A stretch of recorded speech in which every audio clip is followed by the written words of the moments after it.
The author, Alex South, makes it clear that names, places, offences and other identifying features have all been changed.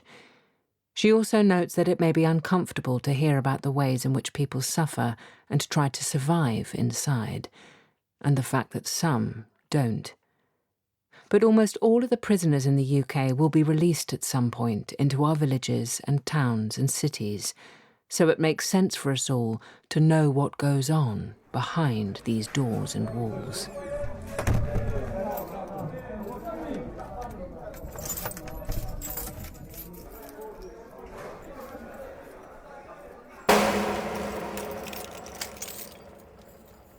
It's been more than 10 years since my first day as a prison officer, but I can take myself back there in a second.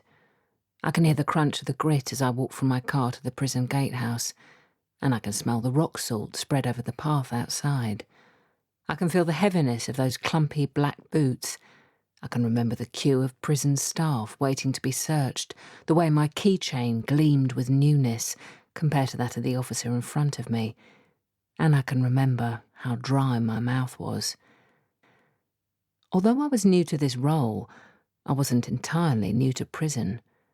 I'd spent much of the last 2 years volunteering at a young offenders institution, Littlehay, in Huntingdon, mentoring teenage boys serving short sentences.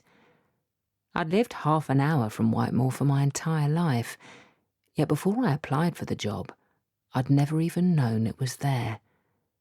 I'd heard next to nothing about this maximum security prison holding 400 of the country's supposedly most dangerous men. The place both fascinated and unnerved me, and I wanted to see inside. But now that I'm here, I'm beginning to feel distinctly uncomfortable, because Whitemoor isn't Littlehay. The men inside don't need someone to help them write their CV. I'm not a well-meaning civilian popping in for a few hours every week. Suddenly, I don't feel excited. I feel scared. The uniform feels big and ill-fitting on me. The responsibility does, too. The queue inches forward. Operational support grades, or OSGs as they're known, are the rank below officer, but prisons couldn't run without them. If a weapon, or a phone, or drugs is going to get into a prison, it needs to get past the OSGs. They're the front line. And the one searching me isn't taking any chances. She waits for me to walk through the X-ray portal, then snaps on some blue gloves. The underwire in my bra has set off the alarm. She searches my waistband, the cuffs of my shirt, my collar and my pockets, and uses a handheld metal detector to check there's nothing hidden in my socks. Another OSG searches my boots, fleece and backpack by hand, then passes them through the X-ray machine. It's the same process for everyone, from civilians to the governing governor. There's been a lot of build-up to this moment for me. 6 weeks of training and 2 years of volunteering. "First day already?" the officer asks me, as we step out of the gatehouse and into the open air. I recognise him from my induction week. His name is Brian, and he's been an officer here for nearly 20 years. "You've been assigned to A-Wing, haven't you? Come on, I'll take you there." I was 22 when I became a prison officer. It might seem like a strange career choice, especially for a young woman, but I was at a strange time in my life. Most people I knew were finding jobs after graduating, but I'd dropped out of my English degree after 2 months. University wasn't for me. I didn't fit in with the nightlife culture, and I struggled with a constant influx of new people and new situations that everyone else seemed to find effortless. So I came home. I did stints in admin, recruitment and sales, but the only thing I stuck with was bar work. It was an education of sorts. The regulars, who started with a scotch at 8 a.m, taught me to listen and not judge. The ones who turned ugly after too much lager taught me to pick the battles worth having. My female manager taught me how to read a room, how to watch out for the men with wandering hands, and how to placate the ones who didn't like to be told no. I didn't know it at the time, but these were important skills. They served me well on Saturday nights in a packed bar, and they would serve me well on the landings in prison. The gate to A-Wing slams shut behind us. The 120 cell doors ahead of us remain closed. The wing is divided into 3 spurs, red, blue and green, each with 40 cells, spread over 3 landings. The corresponding railings and cell doors are painted the colour of that spur. Red spur. It's empty of furniture, except for a well-worn pool table at one end and a large commercial freezer at the other. Most prisons don't even have a microwave on the wing, never mind fridges and freezers. But Whitemore is different from most prisons. Whitemore doesn't serve the local courts, and it doesn't take short-term prisoners. The men here are lifers, with very few exceptions. Because of this, they have access to the kind of facilities that a lot of jails don't offer, like kitchens on each spur for prisoners to cook their own food. The men store their meat, fish and ice lollies in these freezers, in clear plastic bags labelled with the name and number of the prisoner to whom they belong. The freezers are searched every day, and every day at least 1 bottle of frozen water is removed. The prisoners use them as weights to lift in their cells each night, but a solid block of ice could be a nasty weapon. Above me is a platform of metal safety netting that stretches across the centre of the twos landing. It's there to catch prisoners who jump the railings as a form of protest. Through the netting above me, I can see Brian on the twos landing and another officer on the threes landing, both of them with keys in hand. We're waiting for Gavin to make the call to unlock. When it comes, the wing will wake up. The prisoners will leave their cells and get ready for work. Unlock A-Wing! Keys click into waiting locks. Heavy doors groan open, revealing the 12-foot by 8-foot rooms behind them. The air is charged with the presence of all these men as they spill onto the landings. Musa with his slippers still on, Anderson in an all-red matching tracksuit, Eamon with a chunky gold chain round his neck, Aaron with a purple scar round his, Peter in a stripy cardigan, Joseph in a foul mood. The smell of minty toothpaste and cheap deodorant, stale smoke and unwashed bedding.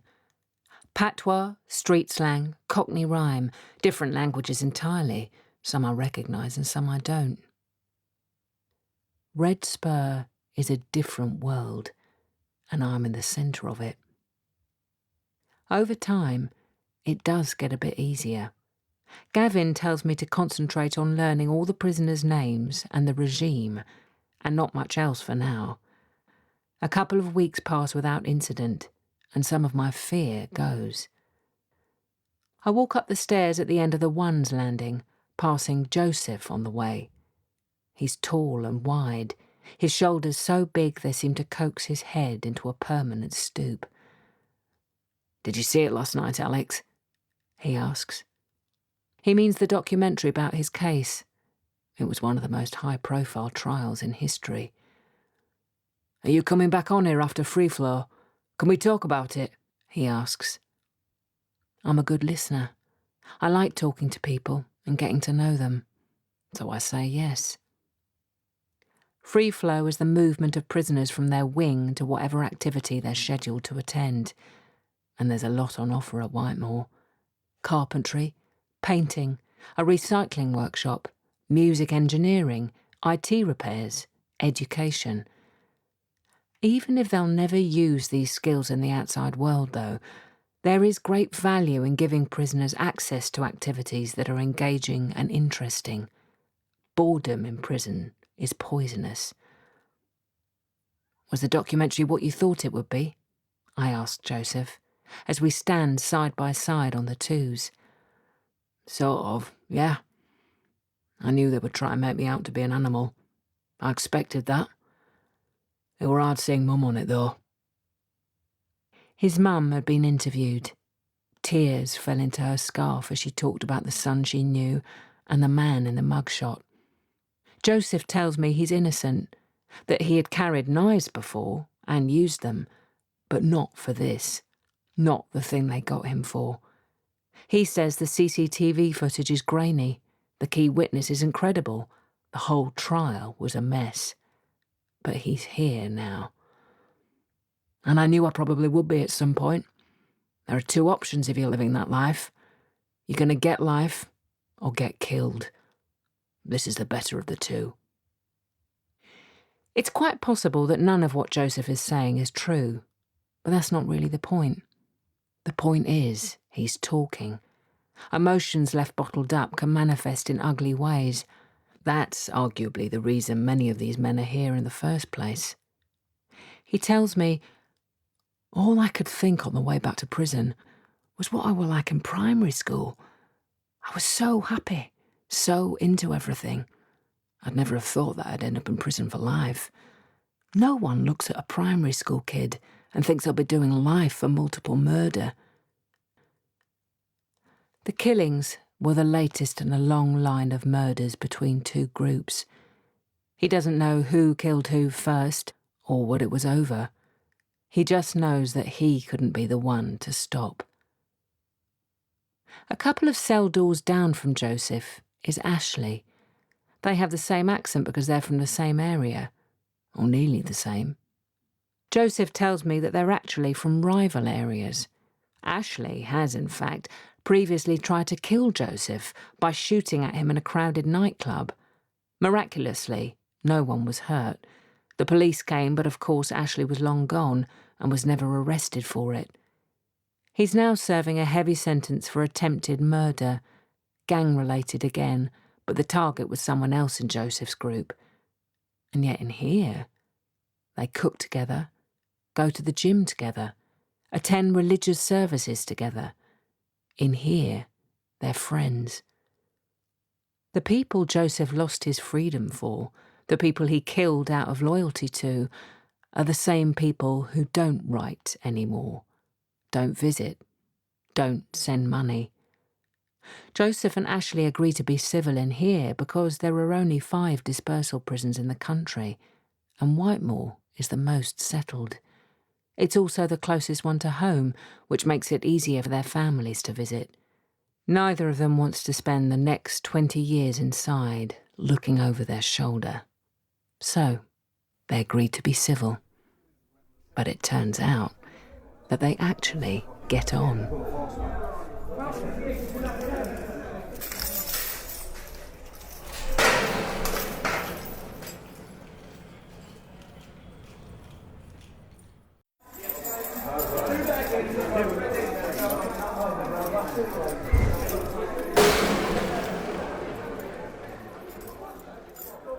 At the age of 22, after 6 months training, Alex South began her career as a prison officer. She started out at a Category A prison called Whitemore in Cambridgeshire, where some of the country's most dangerous men were serving life sentences. Episode 2 of Behind These Doors.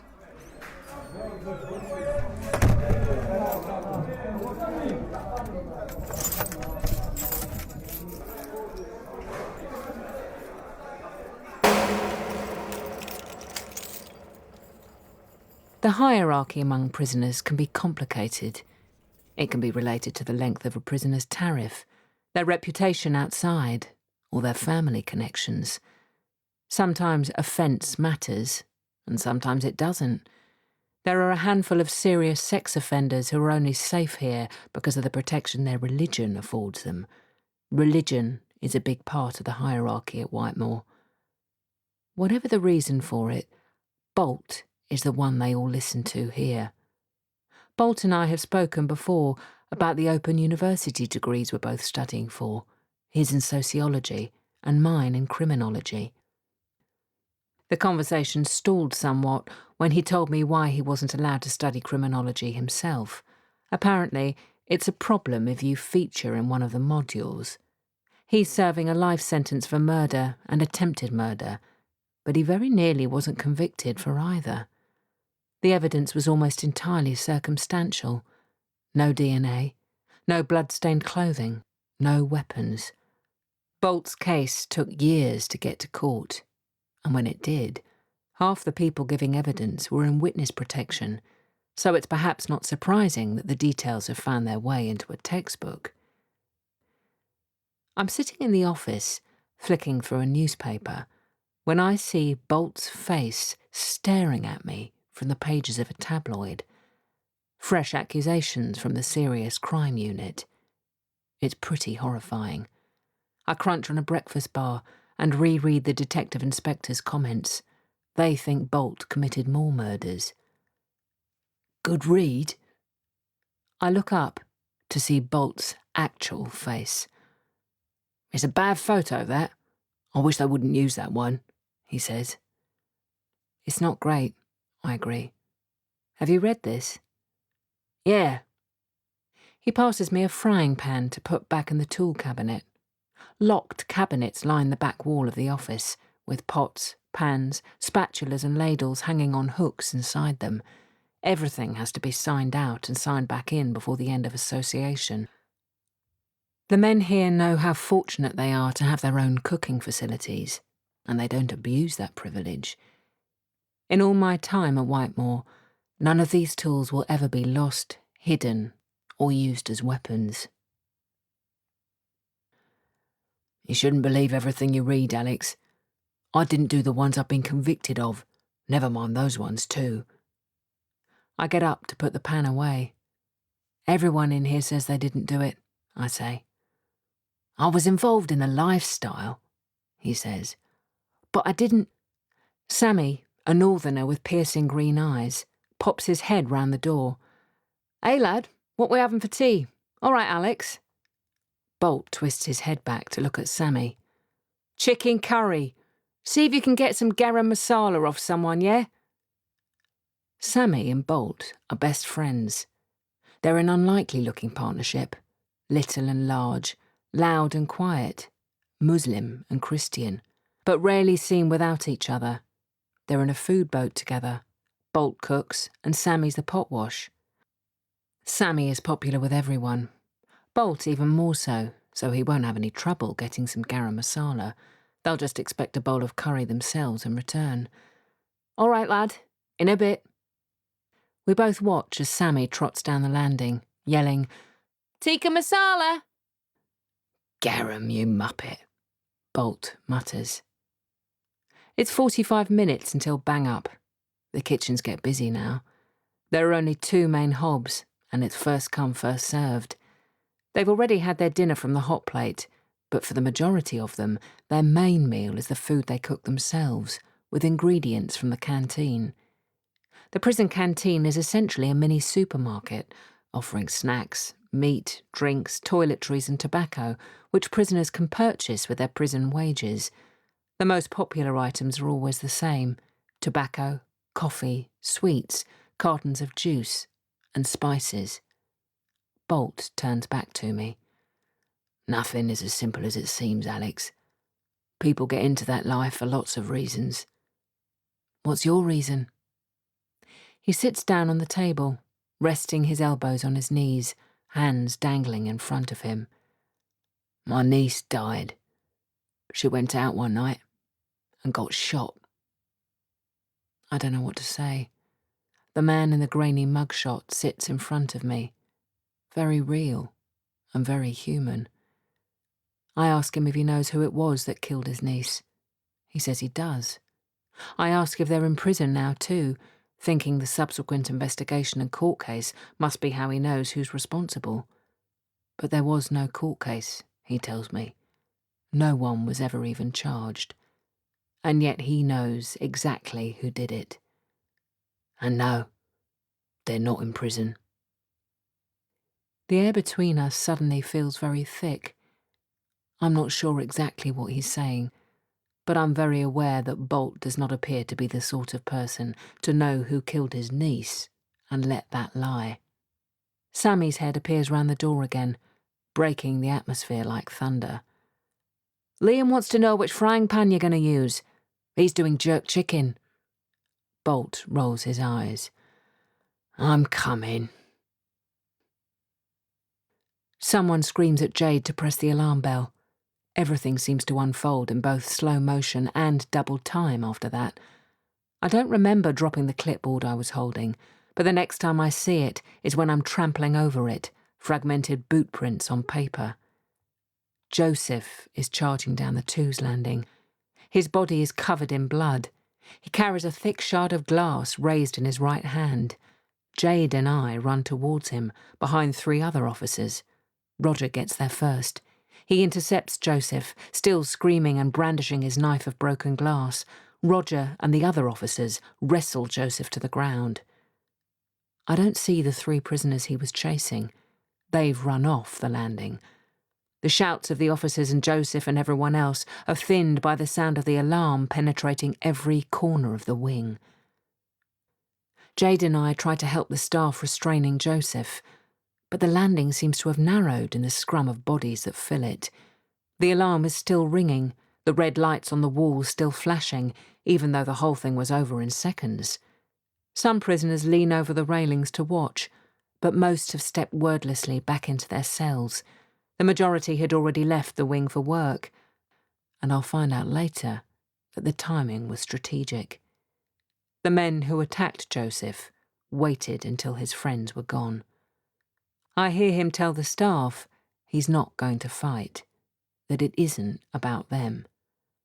Roger is talking to him calmly, asking has he got anything else on him? Is he hurt? Where is the blood coming from? Try to calm down. The shard of glass lies on the floor. I can see patches of a faded red logo. He smashed a Pyrex dish. This isn't a carefully crafted shank. It's a frantic last-minute knife, needed right then and there. Boot prints have smeared blood down the landing. I notice with horror that they're mine. We need to lock up the spur now. Be careful, Alex. We don't know what's gone on, Jade says. We take a landing each, locking cell doors, checking recesses and shower stalls. Officers from all around the prison flood the spur to help us, many of whom I've never even seen before. Joseph sits on a chair, leaning over, with his head lolling between his knees, frustration caught in his fists. The wound on his head is wide enough to reveal pink flesh, a long, deep cut running over the curve of his skull, the sort that couldn't be caused by fists alone. I kneel next to him and ask him how he's doing. He sighs and shrugs. I'm fine. It's just jail, innit? Just jail.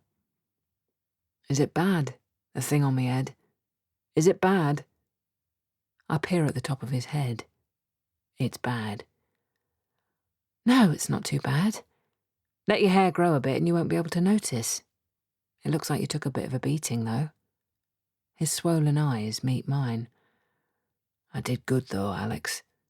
There were 3 of them and only 1 of me, and I didn't go down. I didn't hit the floor once. Did they use weapons? Asked Bernard. Don't actually know. It just happened so fast, Joseph says. What was it about? I ask. No idea. He's a terrible liar, but I get it. He can't tell me that. The 3 of us sit quietly together.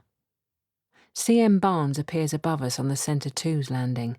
He calls down that it's time for Joseph to go to healthcare now. The corridor has been cleared of prisoners. Okay. Just let me put my shoes on properly, says Joseph.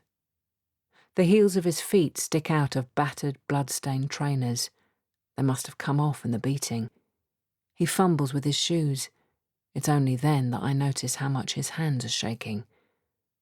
Maybe that's why he'd balled them into fists before, so I couldn't see. He presses his heels down, but the back of the trainer folds, his finger trapped between foot and fabric. He swears, shakes his head and tries again. I look at his face and see that his eyes are wet. It's sweat. I'm so hot, he mumbles, trying and failing again with his shoes. I take his hand and put it on his lap. I put his shoes on for him. "Thank you, Alex," he says. It isn't sweat. That evening, Bolt and I stand there in silence, looking down at the prisoners on the landings below. This world is new to me, but not to Bolt. He'd already left the wing for education when the assault happened. The general consensus among staff is that there's very little that happens without his say-so, but it's hard to see why he would want anything to happen to Joseph. The two of them are friends.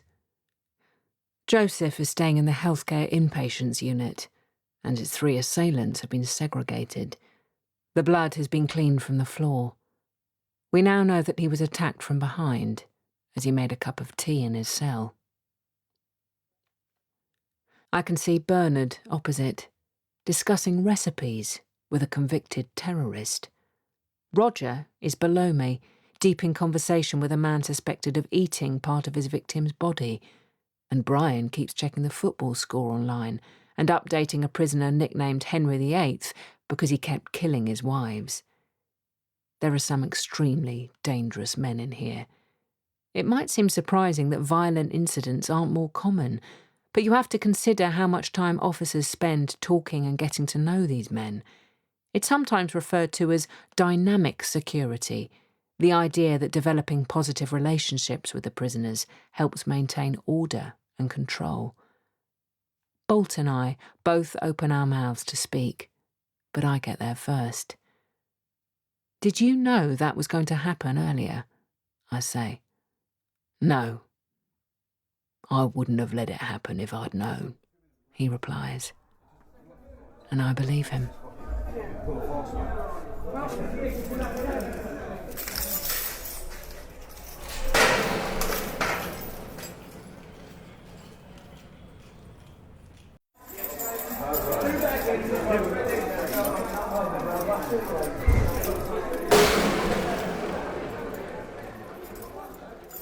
The workshops at Whitemoor, the Category A prison where Alex started her career as a prison officer, are where the prisoners can opt in to a variety of activities, from recycling old CDs and DVDs to music production. Episode 3.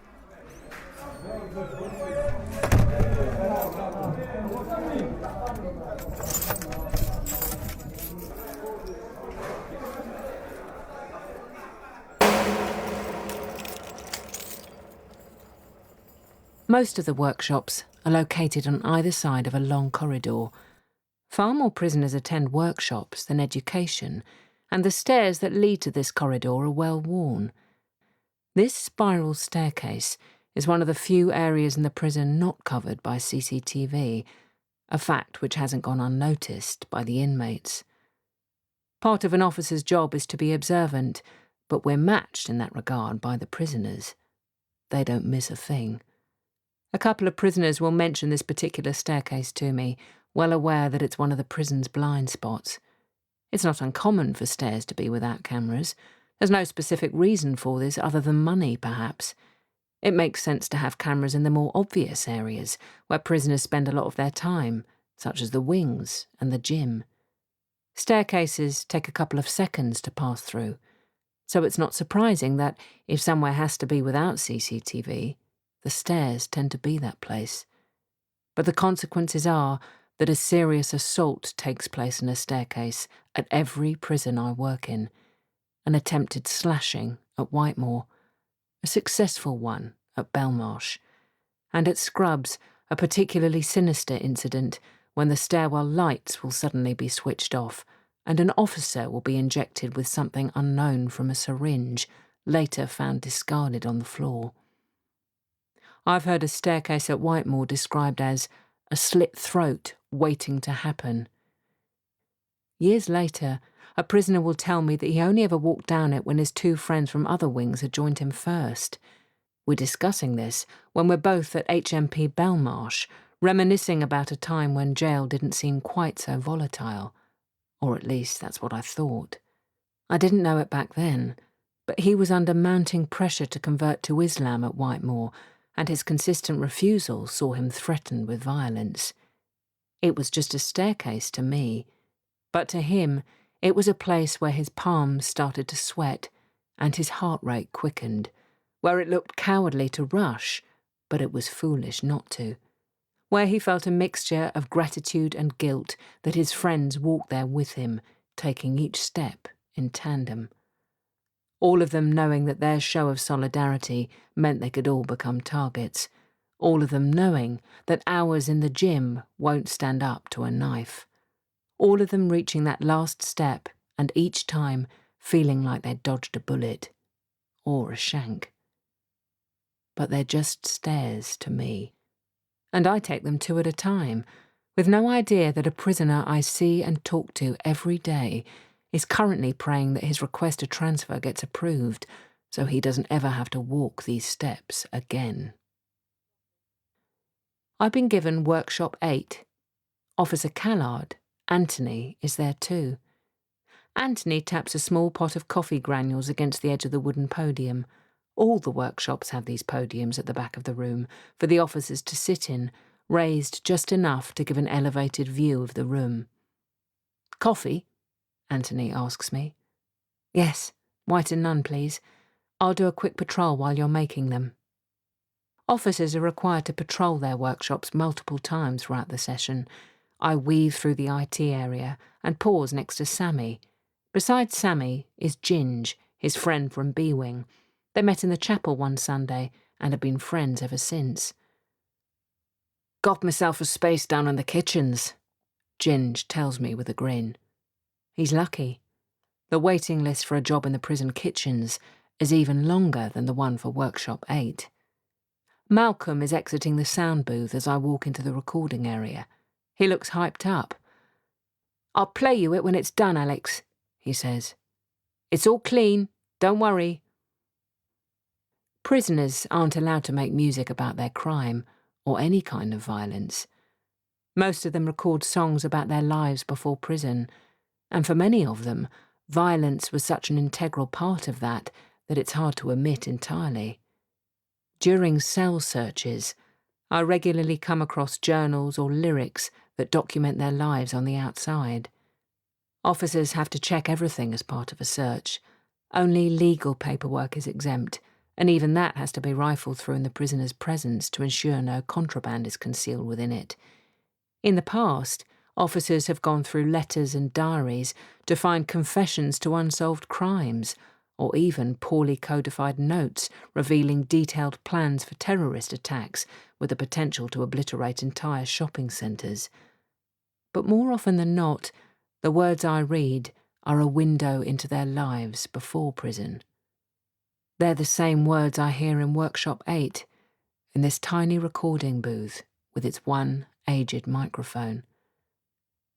A lot of these men feel a real and urgent need to tell their stories about life before Whitemore, before they're forgotten, or the newspaper versions become the only account out there. By the time I'm back at the podium, my coffee is waiting for me. Anthony has been at Whitemore since it opened, a time he describes as like being in a war zone. All the other jails just sent us the prisoners they didn't want. Alarm bells all day, every day. Many of the prison officers here have been in the job all their adult lives. They joined up in their early 20s and are still here 30, even 40 years later. They've developed their own ways of coping. It's the never knowing what's coming next, being alert to everything all the time. That's what you need to look out for, Alex.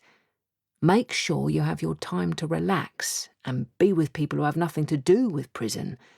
Take your annual leave and don't do too much overtime. This job will change you without you even realising.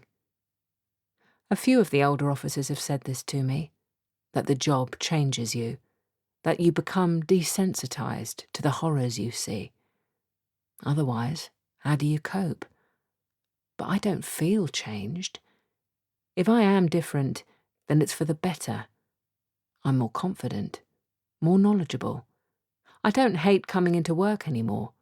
I've started to enjoy it, just like my fellow female officer Jade said I would. Anthony continues.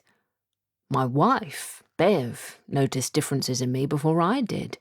Things like I'd only sit at a table that faced the door in the pub, with my back to the wall, so I could see everything that was going on. And I stopped taking care of myself as much, or doing the things I used to enjoy, like being in the garden.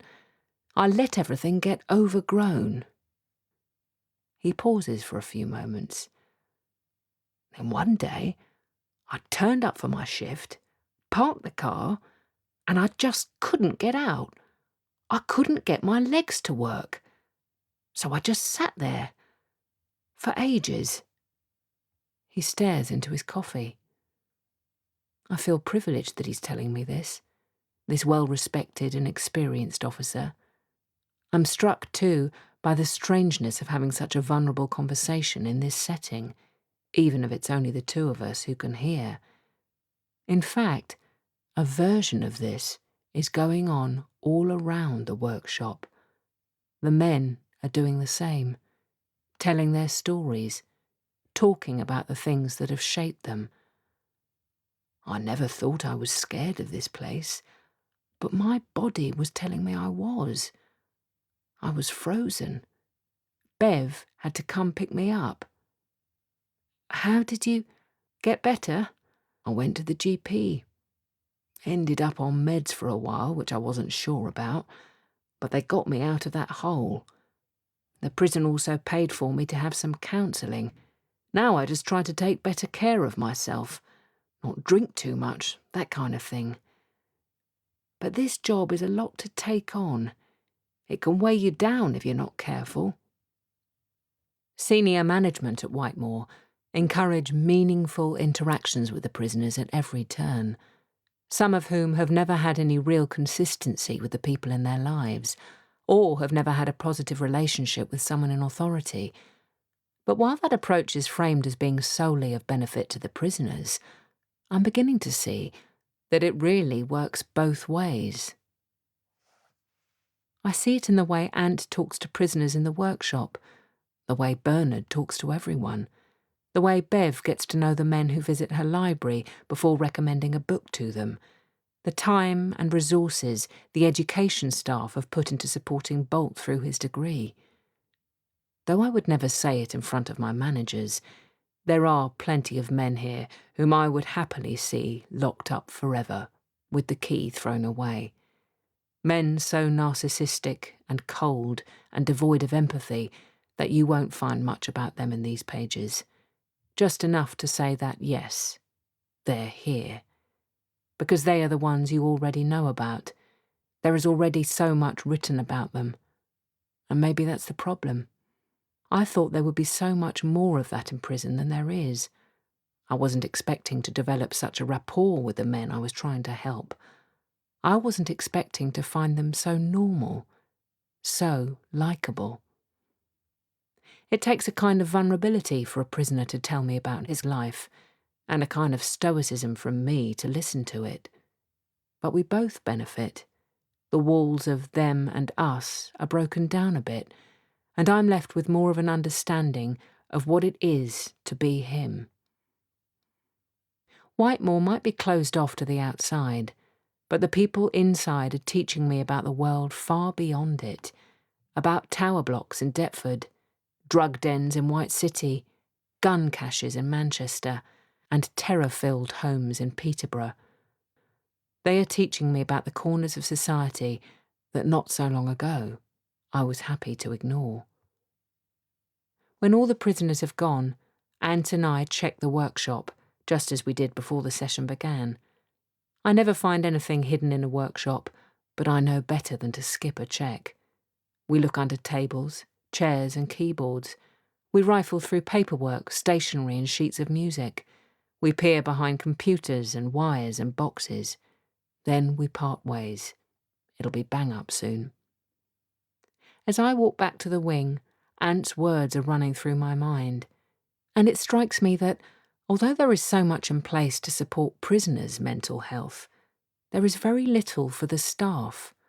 Quite rightly, the prisoners here have access to a GP, to counsellors and pastoral support, to forensic psychiatrists, individual sessions and group therapy. But we have very little. an employee support helpline, and peer support. Many of the inmates come to Whitemoor already marked by trauma, while the officers accumulate it along the way. It's human nature to run from danger, but prison officers are paid to run to it. It's what we signed up for.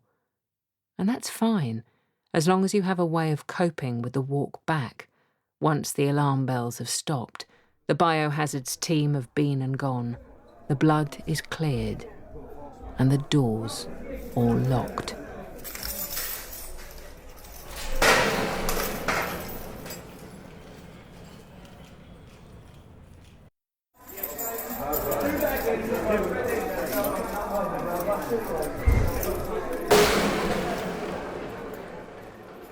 After almost 3 years at Whitemoor Prison in Cambridgeshire, in 2015, Alex applied for a job as a senior officer at Wormwood Scrubs.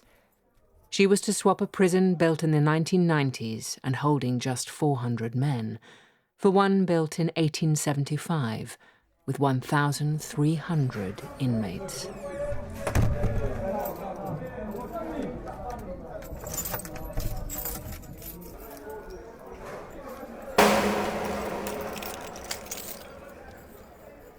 No one searches me as I walk through the gatehouse at Wormwood Scrubs. No one puts my bag through the X-ray machine, because there isn't one. I press my finger to the biometrics machine and the doors slide open. And just like that, I'm in the prison grounds. C Wing is one of the largest in Europe. It's home to 317 men and led by 2 senior officers. I am one of them. Scrubs is a very different jail to Whitemoor. It's bigger, louder, busier. The population here is ever-changing, which makes it hard to develop the kind of positive, long-lasting relationships that were such a key part of life at Whitemoor. In fact, the entire population is estimated to turn over in approximately 6 weeks. This is due to the type of prison Scrubs is. As a local jail, taking both remand and sentenced prisoners, Scrubs assesses each man as he comes in and decides if this is an appropriate location or if he would be better suited elsewhere. A man with an upcoming case at the Old Bailey, for example, will need to transfer to HMP Belmarsh. A prisoner from the local area with under 12 months to serve will be better off staying put. And there are the numerous gangs to consider. It can be difficult to keep them all apart. The 4 core London locals, Scrubs, Brixton, Wandsworth and Pentonville, see a lot of this. Prisoners are bounced around between the 4 jails due to gang issues, unpaid debts and case conflict. At Scrubs, packages are routinely thrown over the perimeter wall. They land in the grounds and are collected by prisoners who work in what's known as the Yards Party. This is a group of supposedly trusted inmates employed to pick up rubbish in the prison grounds, but who often make some secondary income collecting the packages. Staff supervising the Yards Party either don't notice the package in among all the rubbish that accumulates there, or they choose not to. And sometimes they are very well disguised. Dead pigeons are thrown over the wall. They've been killed, gutted and filled with drugs, then their stomachs sewn back up. The same happens with rats. Scrubs is infested. So seeing a member of the Yard Party sweeping up a dead one is not necessarily going to arouse suspicion. Drugs have always been a part of prison life, but the what and the how is changing now. The drug of choice at the moment is spice, or mamba, a type of synthetic cannabinoid. It's supposed to give a similar kind of high to cannabis, but without the obvious smell. The wings here are full of it. It can be laced with almost anything, so the effects are never the same. Some prisoners can take it and feel relaxed, some vomit, or hallucinate, or trash their cell, and many seem to develop a kind of superhuman strength and want to fight everyone. I've seen one man so high on spice that he thought he was a lemon and started trying to peel off his own skin. Others die. With the drugs comes, inevitably, the violence. At first I think they're dancing. Khan is bouncing from one foot to the other. Akowo is opposite him, his head jerking back and forth. They're not dancing. They're fighting. I lock the office door behind me and run towards Khan and Akowo, shouting, "Fight on the ones!" as I go. Someone hits the nearest alarm bell in response. I see Officer Akash running from the opposite direction. He shouts for staff. The lights start flashing and the sound of the alarm bell floods the landings. Within seconds, the wing explodes in violence. I grab Akowo. Admittedly, this was a bit ambitious, and he swipes me back as if an insect has landed on his skin. I go again, and he shoves me back again, this time harder, so my head hits the brick wall. Fights like this are vicious. They are chaotic and feral. There are men flinging off their shoes and stuffing pool balls into socks, and there are shanks being pulled out of waistbands. The staff from all the other landings are on the ones now. "Are you okay?" Officer Akash calls to me as I get to my feet. Akowo is slamming someone's head into the pool table. 2 prisoners fall to the ground beside me, grappling with each other. Officer Reardon skids to a halt next to me, and together we somehow manage to separate them. But he's the box officer. He's meant to stay at his post and direct staff to the source of the alarm bell. The fact that he's here is a sign that we are losing control. We've already lost it. This is a gang fight. This is the repercussion of the stabbing last weekend. This is the fallout from murders that are years behind us now. The man shot in the Barbers, the teenagers stabbed at the party, the drive-by execution. This is what happens in prison when you have no staff. 11 officers to 317 prisoners. This is what happens when you spend 23 hours a day in your cell, raging at what you've seen on your smuggled mobile phone, the latest attack against your group of friends, the friends you're prepared to die for. This is what happens when you have only 1 hour out of your cell a day, 1 hour to make it right, 1 hour to get revenge. For the first time in my career, I call an all-available staff. The alarm bell sounds again on the radio. I spot Khan at the same time as another officer. There is a crowd of 4, maybe 5 teenagers surrounding him. He is on the floor, curled into a ball and burrowing his head into his chest. They throw their arms back, grey prison socks wrapped around their hands, bulging with plugs and tuna cans and pool balls, and they smash them into his head. We run towards him and try to pull the prisoners off him. It's a beautiful day outside. The sun streams in through the broken windows, creating shafts of light on the floor. Someone's blood glitters on a discarded shank. There's a tiny mound of rat droppings next to me. I've fallen. Everything goes black. I'm only out for a few seconds. When I come round, Ulla, a prisoner I get on well with, is kneeling in front of me, stopping anyone from getting to me. But I'm so vulnerable. My shirt is ripped open, and I have a radio on my belt, keys in my pocket, my baton next to me. I see a female custodial manager taking on a prisoner wielding a pool cue. Her baton is outstretched. She steps forward and smacks the cue out of his hands. Governors don't normally attend alarm bells, but the wing is full of them now. Steadily, we take back control. 4 prisoners end up in hospital after that incident. Khan is one of them. He stays in hospital for a few days. When he returns to the prison, he opts to be located in the segregation unit for his own protection. One of the officers who responded hands in their notice the next day. I've never really thought of myself as a political person, but politics are everywhere in prison. They're in the decisions made about who gets sent there, what for, and for how long. They're in the condition of the cells we put the prisoners in, and how we treat them once they're there. The impact of cuts to public services is becoming clearer, as demonstrated by some of the more obvious outcomes, like rising violence and self-harm, but also in the stories of people like Wesley. In the winter of 2016, I'm sitting at my desk surrounded by ever-mounting paperwork and the slightly acrid smell of mouse urine.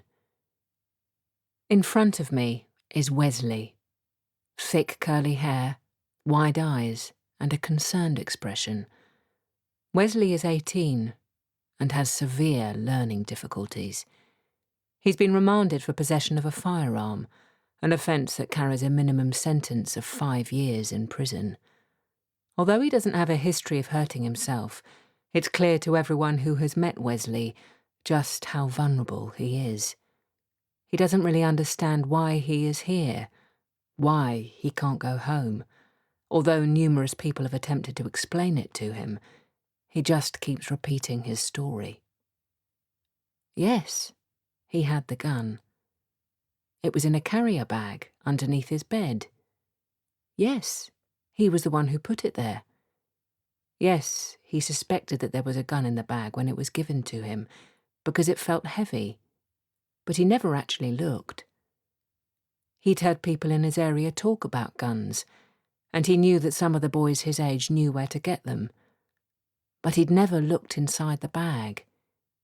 If he'd known for sure, he would have told his mum. But he didn't look. He just went home as quickly as he could and put it under his bed. No, this isn't the first time he's hidden carrier bags underneath his bed, but he was told to do it by someone he's scared of, someone who said he would hurt Wesley's mum. Bricks have already been thrown through their kitchen window, so Wesley took the bag and put it under his bed. Wesley has been taught to do the right thing. He keeps telling the truth. He hopes that soon he will be allowed to go home to his mum. Wesley doesn't understand why his legal team are recommending he plead guilty. But of course they are. He's admitted a serious criminal offence. The thought of Wesley, who has no prior convictions or even a caution, spending 5 years in prison, is almost unbearable. I don't know how he would cope. He hasn't washed since he's been here, and his grey prison jumper is on back to front. Although he tells me this story calmly and quietly, I can see he is upset.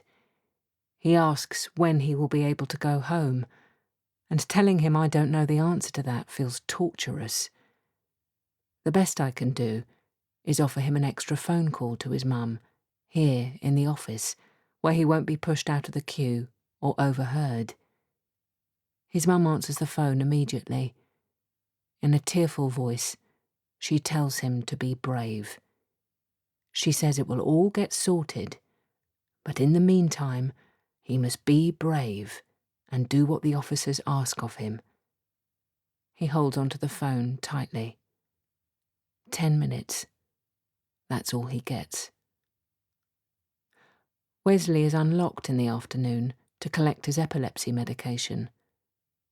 My heart sinks as he enters the office, and sinks further still when he says, "Thank you for your help earlier, Miss South, but I am ready to go home now." He's carrying a bin bag containing his possessions. He's wearing his jacket. I can tell from the rigid smile plastered on his face that he doesn't understand this situation or what it means. And he is trying so hard to be brave. But he would like to go home now.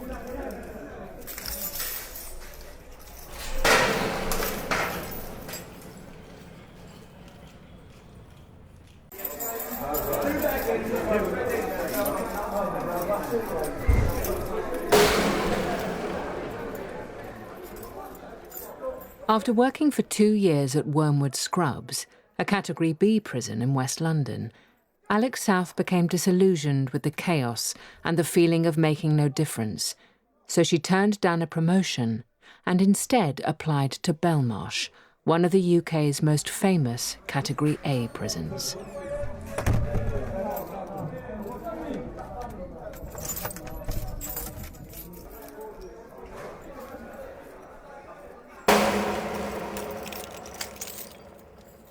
After the last 2 years at Scrubs, there's a strange relief in being searched properly again. My ID is checked, my boots are tipped upside down, my bag is scanned and searched by hand. I step through the portal, and then my collar is turned up, my waistband turned in, the cuffs to my trousers lifted, my pockets patted down. Staff searches were rare at Scrubs, perhaps once every 6 months. They were almost always an indicator that the security department was homing in on a potentially corrupt member of staff. And sadly, there were many of those. But here, there are more eyes on you. More eyes, hands, and metal detectors. Scrubs didn't have all these additional security measures because, as a Category B prison, it isn't required to. For some reason, the wings are called house blocks here. On my way to House Block 3, I pass manicured bushes, palm trees, even a pond with a fountain. As prisons go, the grounds of Belmarsh are, well, really nice. The cell windows have cages, so there's hardly any litter, and no litter means no rats either. The buildings themselves are modern and well maintained. Not a smashed window in sight. Part of my role in the security department involves night shifts, a lot of them. I normally do a week of nights at least once every 2 months. I don't like doing nights. At Whitemoor it was the boredom. At Belmarsh, it's how vulnerable I am. We all are. Incidents at night have increased, but the number of staff on shift has reduced. There aren't even officers on the wing anymore. Instead, a small team of us roam around the jail, responding to incidents as they happen. Which they do. Prison officers always say that the worst time to be on nights is the week between Christmas and New Year. The last time I worked that set of nights was at Whitemoor, so when one of the security senior officers asks if anyone is willing to swap so he can be at home with his kids, I say I'll do it. I owe him a week anyway. On the second night, a prisoner hangs himself and can't be saved. He's pronounced dead while I'm still in the gatehouse. There always has to be a senior officer on duty in the gatehouse, so I couldn't leave, even if I wanted to. The CM, custodial manager, calls me to let me know what's happened. He tells me the name of the prisoner, Abel. I know him. He was on House Block 3 for a while. He'd asked me to come and see him the previous week. He didn't say what it was about. I said I would go back, but I didn't. I didn't have time. And now he's dead. The next night, Balfour, a 19-year-old inmate, makes threats of violence from behind his door. He's in a single cell, so as long as he isn't harming himself, there's no immediate need to open the door. But then he covers his obs panel with toilet paper so we can't see him. He starts off refusing to remove it, then refuses to say anything at all. Now we have to go in. We get kitted up. Go to the back of the cell. Keep your hands where we can see them. Balfour doesn't answer. The CM checks that we're ready and puts his key in the lock. I call out to Balfour again. I let him know we're coming in. I step inside the cell, the staff behind me peeling to my left and right. I raise the shield, ready for some kind of impact, but none comes. Something doesn't feel right. I can't see Balfour. He isn't on the bed, or on the toilet, or on the chair. I can feel my panic rising. Then I see him. I see his head first, suspended by a ligature that's attached to the bed frame. I throw the shield to the floor and shout, "He's under the bed!" His eyes are closed. His body is limp. His mouth is open, with his tongue lolling to the side. Someone hands me a fish knife, a kind of safety knife issued to staff for this purpose, and an officer holds the ligature as I slice through it. We pull him out from under the bed. We find a pulse, and just as we do, Balfour starts coughing. He cries and opens his eyes, and tells us he's sorry. He comes round almost too quickly, and I wonder if he was faking it. But I don't even care. I'm just so glad he's alive. I can't cope with another body. The next night is New Year's Eve. A high-profile prisoner is being held at Belmarsh.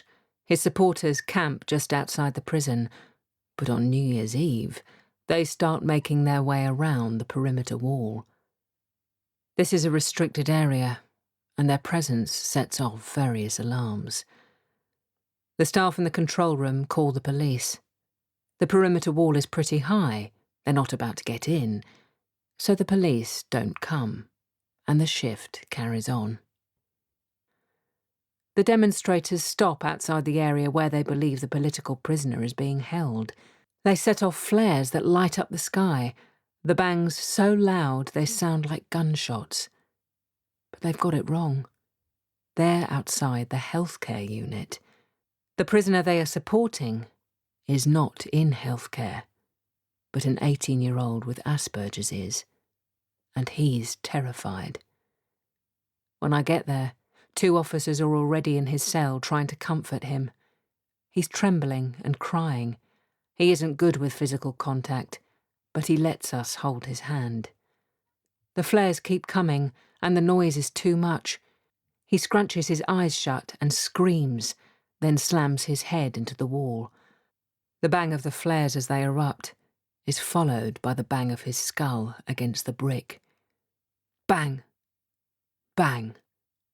Bang! It's one of the worst weeks of my life. During my week off, I get a call from an officer I worked with at Scrubs. He's calling with devastating news. One of my former colleagues has hanged himself. When I return to work, I read in the prison newspaper that another prison officer at HMP Parkhurst hanged himself while on duty. I lose myself a little bit after that. I can't sleep, and when I do, I dream of death and dying. I dream of threadbare ligatures, of plaited bedsheets and leather belts. I dream of Abel's body and his profile beneath a white sheet. I dream of bed frames, window cages, gates, all weighed down by bodies with dangling feet. I see violence when it isn't happening. I see violence when my eyes are closed. I can't use public transport because I feel trapped. I can't stand in queues at all, in case someone gets too close and tries to touch me. I always wear my jacket at work, so I can put my hands in my pockets, so that no one sees them shaking. Soon after this, I was awarded a Winston Churchill Fellowship to research how prison staff are supported around the world, including in Canada, Australia, and the United States. Several months after my return, I finally secured a meeting with the prisons minister to share my report. We sit across from each other at a large oval-shaped table. I tell him about my career so far, the places I've worked, and the people I've met, and what it has taught me. I explain what my fellowship was for, why I'd felt it necessary in the first place, and the things I've learned from my time away. And of course, I share my recommendations. When I finish talking, he smiles and says, "Well, to be honest, Alex, that all sounds like fluffy things to make prison officers happy." I don't know what I say in response to that. I think I just fall silent for a moment. He goes on to say that he visited Worm and Scrubs recently and saw a lot of officers standing around drinking coffee. But his first comment is still ringing in my head. Fluffy things to make prison officers happy. I think of my colleague at Whitemore when he saw 2 pale feet dangling from beneath a curtain, and the officer at Belmarsh who sobbed in the recess when he saw Ellison's body, cold, rigid and dead. The officer at Scrubs who only ever wore long-sleeved shirts so he could hide the scars on his arms. The officer who flung himself into a river with weights tied to his own hands so he never had to surface. My colleague from Scrubs, who took his own life.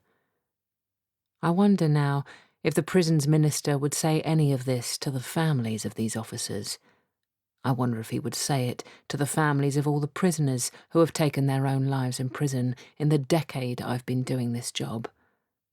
Because every single one of them deserved better. He's annoyed that they were drinking coffee. The minister must surely realise that the only reason staff were able to have a coffee during his visit was because they'd locked the vast majority of prisoners in their cells, and that the reason they'd locked them away was because they couldn't run the risk of the prisons minister getting punched, or even worse, slashed by one of the prisoners walking around with machetes made from bed slats hidden down their trousers. I've been present for several visits by politicians during my career, and not once have the prisoners been out on association during those times. Not once have we ever run the risk of a visitor getting assaulted. But I don't say any of that.